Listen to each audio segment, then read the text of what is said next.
আমরা এখানে একটি সিলেনাইটের স্কোয়ার শেপের ক্রিস্টাল দেখতে পাচ্ছি এবং এর ওপরে দেখতে পাচ্ছি যে একটি ব্রেসলেট রাখা।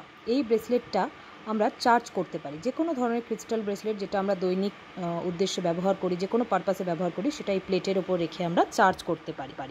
সাধারণত সোমবার অথবা শুক্রবার এই প্লেটের ওপর যে কোনো ক্রিস্টাল ব্রেসলেট রেখে চার্জ করা যায়, অথবা ক্রিস্টাল পিরামিড রেখেও চার্জ করা যায়, অথবা ক্রিস্টাল পেন্ডেন্ট রেখেও চার্জ করা যায়।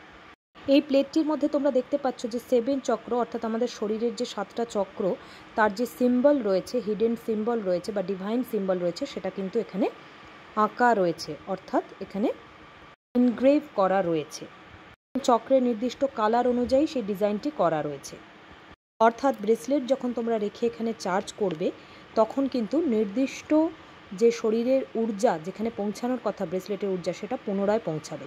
ব্রেসলেট ধারণের 1 মাস পর থেকে এই কাজ করা উচিত এবং খুবই নেগেটিভিটি ফিল হলে কমপক্ষে 2 সপ্তাহ পর থেকে এই চার্জিং শুরু করা উচিত। সপ্তাহে অন্তত একবার করে করলে খুবই ভালো, কিংবা কেউ না পারলে মাসে একবার করে চার্জ করতে পারে।